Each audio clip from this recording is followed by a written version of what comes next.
Part 13. Setelah mereka memasuki ruangan, Jaegal Tan yang duduk di depan Jin Sohan, dia berkata dalam hatinya, "Kenapa dia tidak mengambil pedangku?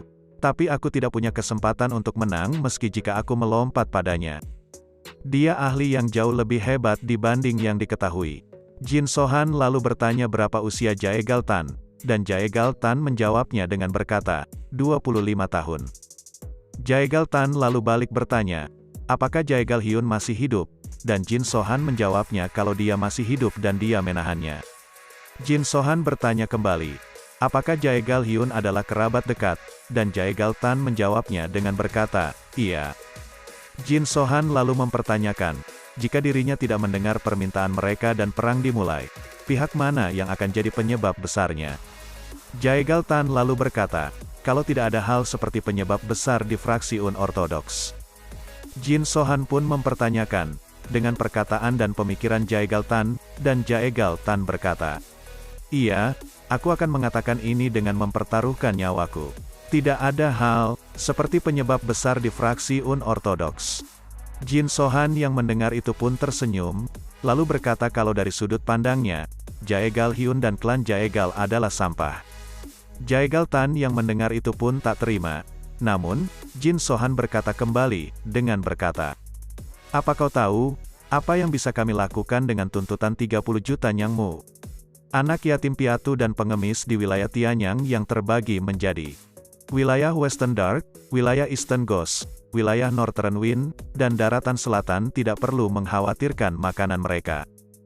Jaegal Tan lalu bertanya, di wilayah Tianyang yang dibicarakan oleh Jin Sohan, seorang pemimpin grup, tidak ada anak yatim piatu atau pengemis yang kelaparan, dan Jin Sohan menjawab, tidak, anak yatim piatu dan para pengemis tidak akan pergi. Tapi aku terus mendapat laporan dari pemimpin fraksi Unorthodox Tianyang. Kalau mereka mengambil anak yatim piatu dan mempelajari nama mereka, hingga mereka menemukan tempat tinggal bagi mereka, dan berapa banyak uang yang masuk ke dalamnya. Saat aku kembali dari Chang'an, lampiran anak-anak ini telah menumpuk. Jaegal Tan lalu berkata, apakah dirinya harus mempercayai perkataan Jin Sohan? Dan Jin Sohan berkata, aku adalah seorang anak yatim piatu. Aku besar di sini, aku makan di sini, tidur di sini, dan tinggal dengan belajar sword dance kapanpun aku membuka mataku. Selain perlakuan secara kejam para kepala yang mengurusi masing-masing wilayah, aku tidak tertarik pada beberapa banyak kekayaan yang kumiliki. Aku telah menuntut pimpinan untuk memungkinkan, semua hal yang tidak adil dan tidak hadir yang terjadi di Tianyang dilaporkan ke grup Crescent Moon ini secara langsung. Jaegal Tan bertanya, apakah itu bisa berjalan dengan baik? Dan Jin Sohan menjawab dengan berkata, benar, itu tidak akan berjalan dengan baik. Tapi, aku berencana membunuh mereka jika itu tidak berjalan dengan baik. Untuk pembangkangan. Karena seperti yang kalian semua katakan, aku jahat, menyedihkan. Bawahanku mengetahui fakta kalau aku jahat lebih baik dari dirimu. Faksi Chang'an Unorthodox berada di pihak yang lebih kaya. Aku telah melihat banyak bagian Chang'an dengan Goseo Geok, udah dilihat jauh lebih baik untuk ditinggali dibandingkan Tianyang. Tapi jika aku akan mempersiapkan 30 juta nyang, aku mungkin akan menugaskan Goseo Geok persiapkan sekitar setengah dari jumlah uangnya. Goseo Geok akan meminta uang dari orang-orang di bawahnya, dan rantai reaksi akan menurun. Dan, semakin menurun. Dan saat ada yang dirampas hartanya, ada yang akan duduk di jalanan dan ada yang yatim piatu juga. Sebuah keberanian besar jika aku menyerahkan uangnya. Sebuah kejahatan jika tidak kulakukan. 30 juta nyang yang kalian minta adalah uang sebanyak itu.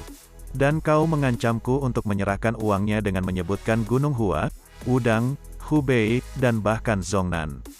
Selama ini, apakah berita Jaegal melakukan ini hanya untukku? Tidak, mungkin tidak. Lalu situasi semacam ini sudah berapa kali terjadi? Jaegal Tan dari klan Jaegal, angkat kepalamu dan katakan padaku langsung. Di sini siapa sampahnya? Dan Jaegal Tan pun hanya terdiam dan tak bisa menjawab pertanyaan Jin Sohan. Jin Sohan kemudian bertanya, kenapa Jaegal Tan mempelajari seni bela diri? Dan Jaegal Tan menjawab dengan berkata, aku berasal dari bagian jaminan Jaegal, dan saat aku kecil, Aku memiliki verifikasi bakat untuk dipisahkan menjadi sastra atau seni bela diri. Dan dikatakan aku lebih cocok untuk seniman bela diri, dan sebelum perkataannya selesai, Jin Sohan memotongnya dengan berkata, "Tidak, bukan itu. Maksudku, kenapa kau belajar seni bela diri dengan begitu rajin? Apa kau berencana jadi patriark klan Jaegal? Itu mustahil karena kau adalah kerabat yang dijaminkan. Jika tidak, maka seperti saat ini, pergi ke fraksi unortodoks atau beberapa bajingan kaya, dan berkata aku klan Jaegal. Dan jika kau menyerahkan uang, aku akan membuatmu menjadi fraksi ortodoks. Apa kau belajar seni bela diri untuk menjaga seorang cendekiawan yang memuntahkan kata-kata sampah semacam ini? Aku akan tanyakan lagi. Saat perang dimulai, pihak mana yang akan jadi penyebab terbesar?" Jaegal Tan yang gemetaran pun menjawab, "Kalau sepertinya tidak akan berasal dari klan Jaegal mereka." Tapi, Jin Sohan berkata, "Tidak, penyebab besarnya ada denganmu. Selalu ada denganmu, untuk satu-satunya alasan. Fraksi ortodoksmu." Jin Sohan lalu menuangkan segelas minuman untuk Jaegal Tan minum, kemudian berkata, "Kau salah besar jika kau pikir aku membunuh Great Demoness dan Sex Demon untuk reputasi. Great Demoness mengambil yatim piatu grup Crescent Moon sebagai murid. Jadi aku membunuhnya dan membawanya kembali. Sex Demon sudah menjadi incaran murid Great Demoness. Jaegal Hyun bilang aku telah melakukan pekerjaan yang bagus. Tidak akan ada kesempatan seperti ini mereka bola-bali dan melawan fraksi unortodoks. Tetapi karena aku telah menangkap beberapa dari 4 kejahatan besar, aku memiliki kualifikasi untuk menjadi gagah berani. Apa kau pikir dirimu punya hak untuk menuliskan siapa yang berani? Kurasa, hanya dengan disebut berani. Banyak orang tanpa kekuatan, atau mereka yang langsung ditolong, aku bisa menganggap mereka yang asli. Bukan ciptaan oleh orang sepertimu ataupun uang." Jaegal Tan, setelah mendengar perkataan Jin Sohan, dia pun lalu meminum minuman yang disajikan oleh Jin Sohan, lalu bertanya, kenapa Jin Sohan belajar seni bela diri? Dan Jin Sohan menjawab, kalau alasannya untuk bertahan hidup. Setelah meminum minumannya, Jin Sohan pun memanggil Cho Sahyok, dan berkata untuk mengunci Jaegal Tan di basement, serta mengatakan untuk memperlakukan Jaegal Tan sebagai seniman bela diri, dan Cho Sahyok pun menjawabnya dengan berkata, "Baik." Cho Sahyok pun mengajak Jaegal Tan untuk pergi, dan saat dia berjalan meninggalkan Jin Sohan, dia pun berhenti sejenak, dan meminta Jin Sohan untuk memperbolehkan dirinya bertanya sekali lagi, dan berkata, kenapa Jin Sohan tidak mengambil pedangnya? Jin Sohan pun, sambil tersenyum dia menjawab, aku tidak berbagi minumanku dengan bajingan yang seperti sampah. Kau memang seorang tawanan, tapi pedangnya masih milikmu. Jaegal Tan, yang mulai terlihat respek kepada Jin Sohan, dia pun menjawabnya dengan berkata, mengerti. Setelah beberapa waktu berlalu, Jin Sohan yang kembali masuk ke ruangan Jaegal Hyun yang disekap. Dia pun membaca berkas-berkas yang dibuat Jaegal Hyun, yang beberapa waktu lalu dia perintahkan. Setelah membacanya, Jin Sohan pun berkata dalam hatinya, ini lumayan bagus, ditambah, dia melakukan pekerjaan sebanyak ini hanya dalam 3 hari. Kurasa jurnalis juga memiliki kegunaannya sendiri. Setelah itu, Jaegal Hyun berkata, Troop Leader, saya minta maaf. Tapi apa Jaegal Tan melakukannya dengan baik? Dia mengakui kesalahannya. Tolong bebaskan dia. Satu-satunya kesalahan yang dia lakukan adalah mengikutiku. Aku sebenarnya mau berlutut di depanmu, tapi kakiku terikat. Jin Sohan pun berkata kalau Jaegal Tan melakukan hal lebih baik daripada dirinya, dan berkata kembali kalau Jaegal Tan sudah diperlakukan sebagai seorang warrior. Jaegal Hyun pun bertanya tentang dirinya, dan Jin Sohan menjawabnya kalau dirinya diperlakukan sebagai seorang kriminal. Jin Sohan lalu mempertanyakan tentang Ultimate Martial Master kepada Jaegal Hyun, dan dia berkata, kalau itu adalah istilah yang digunakan klan Jaegal, untuk mendeskripsikan orang yang merupakan salah satu dari 10 Martial Master. Setelah mendengar itu, Jin Sohan pun berkata, aku tidak tahu kalau salah satu dari 10 Martial Masternya berada di aliansi. Ada juga beberapa Martial Master level Supreme Fig, dan ada cukup sedikit yang level puncak. Ya, karena ini sebuah aliansi, aku sudah menduganya. Ini adalah Sekte Mount Hua dan Sekte Wudang. Aku seharusnya senang karena hanya satu Ultimate Martial Arts. Di mana informasi tentang Ultimate Martial Master?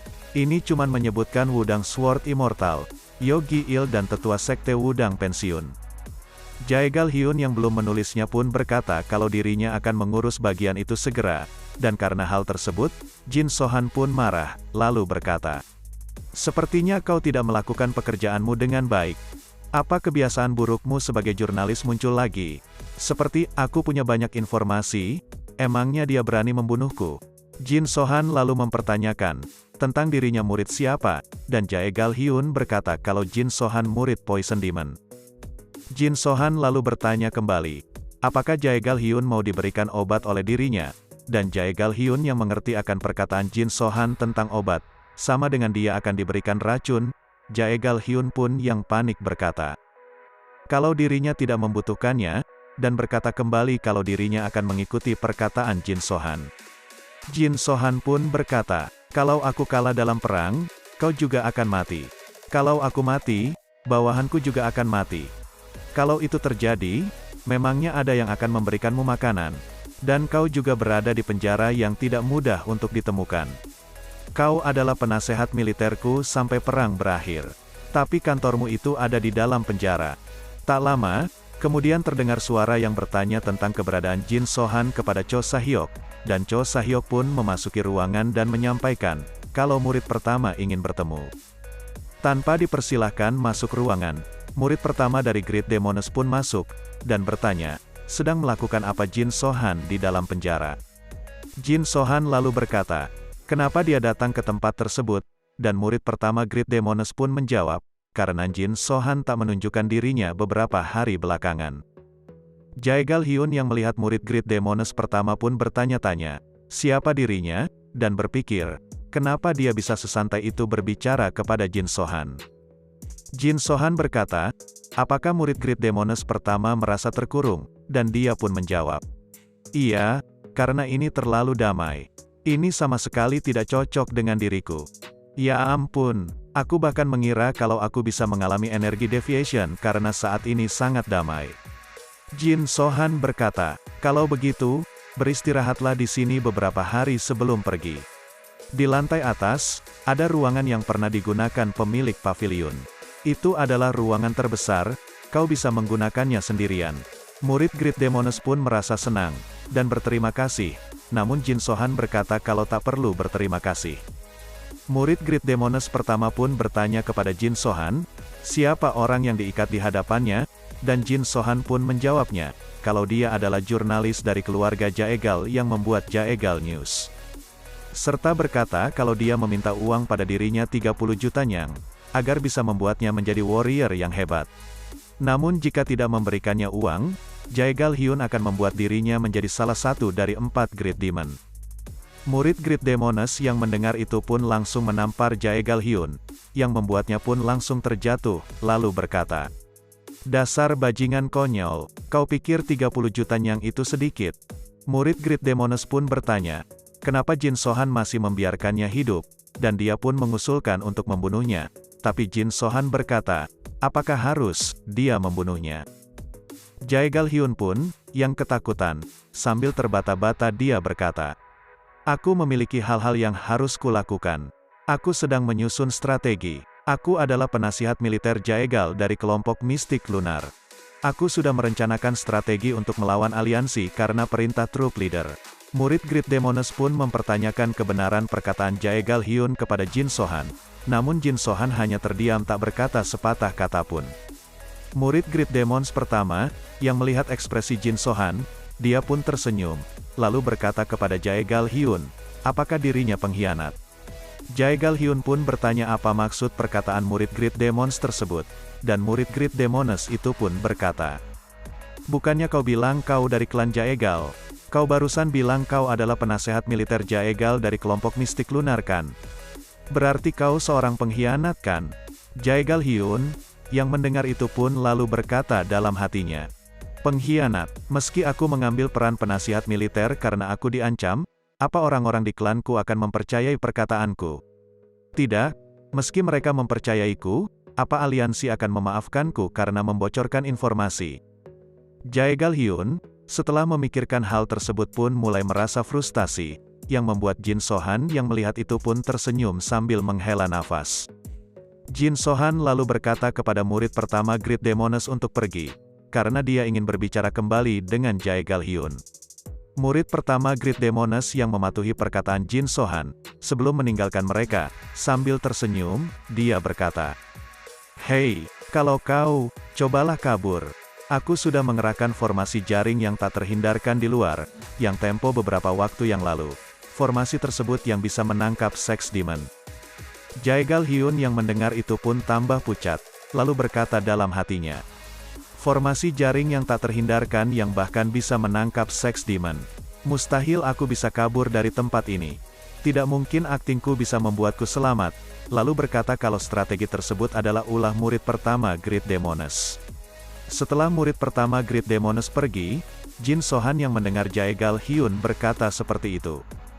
Dia pun melihat ke arah Jaegal Hyun, lalu membangunkannya dengan cara menarik kerah bajunya, kemudian bertanya apa maksud perkataan Jaegal Hyun. Jaegal Hyun pun hanya bisa berkata meminta maaf, lalu Jin Sohan berkata, "Dengar baik-baik, kau tidak perlu tahu rincian tentang pasukanku atau bawahanku. Tapi akan kubiarkan kau mengetahui berapa banyak master bela diri yang kupunya. Master bela diri yang baru saja pergi bisa menghadapi master bela diri puncak yang kau sebutkan tadi. Dan bukan aku yang menangkap Sex Demon dengan King Gong, tapi seorang pria yang dikenal dengan Almighty Gusa. Dia adalah master bela diri yang sangat luar biasa di King Gong di Sangsi. Jadi pada akhirnya, Sex Demon tidak punya pilihan lain selain menyerah atau kabur. Dia adalah yang terbaik di Sangsi dan menyamar sebagai pelayan. Apa kau juga pernah mendengarkan tentang Crazy Venom Sex Demon? Orang itu berada di level sama seperti 4 Great Demon. Kalau aku bertemu dengan situasi di mana aku bisa saja mati, Venom Demon akan bergerak. Dan aku juga mempunyai Goseo Geok dan pemimpin Chen Yang. Jadi, tidak mungkin aku kalah dalam hal jumlah. Yang akan jadi masalah adalah Wudang Sword Immortal." Jaegal Hyun pun mengerti, dan berkata kepada Jin Sohan, kalau Wudang Sword Immortal ikut berperang, maka dirinya pasti kalah dalam peperangan, dan karena hal tersebut, Jin Sohan pun meminta Jaegal Hyun untuk menulis semua yang ia ketahui tentangnya, serta apa yang tidak disukainya, tak lupa juga dengan kemana tujuannya. Jin Sohan berkata kembali kepada Jaegal Hyun, sebelum dia menulisnya, Jin Sohan meminta dirinya untuk menulis alasan mereka untuk berperang. Dan Jin Sohan juga mau, kalau Jaegal Hyun menulis setiap detail bahwa mereka tidak punya pilihan selain menyerang klan Jaegal. Jaegal Hyun yang terkejut dengan perkataan Jin Sohan bertanya, kenapa harus dirinya yang membuatnya? Namun Jin Sohan berkata kalau itu adalah tugas penasehat militer, lalu bertanya, apakah harus dirinya yang membuat hal tersebut? Jaegal Hyun yang melihat tatapan Jin Sohan pun merasa ketakutan, dan akhirnya dia pun menuruti apa yang Jin Sohan perintahkan, lalu Jin Sohan meninggalkan ruangan tersebut. Setelah Jin Sohan meninggalkannya, Jaegal Hyun yang mengingat perkataan murid pertama Great Demoness yang berkata kalau dirinya adalah pengkhianat, Jaegal Hyun pun berkata dalam hatinya, tidak kusangka aku harus membuat alasan untuk menyerang klan Jaegal. Brengsek, kenapa aku sudah terpikirkan banyak alasan di kepalaku. Di tempat lain, tepatnya di ruangan Jin Sohan yang memasuki ruangannya. Dia sudah ditunggu oleh para pemimpin dari organisasi Great Dragon, Northern Windsword Wolf, dan Sekte Raptor Hawk yang langsung memberikan hormat kepada Jin Sohan setelah kedatangannya. Setelah mereka duduk, pemimpin dari Sekte Raptor Hawk memberikan selamat kepada Jin Sohan atas keberhasilannya membunuh Sex Demon dan Great Demoness. Namun Jin Sohan menyuruhnya diam, yang membuat dia panik. Jin Sohan lalu bertanya dengan pasukannya, dan pemimpin dari Sword Wolf berkata kalau mereka sudah membawa para elit sesuai arahan Jin Sohan.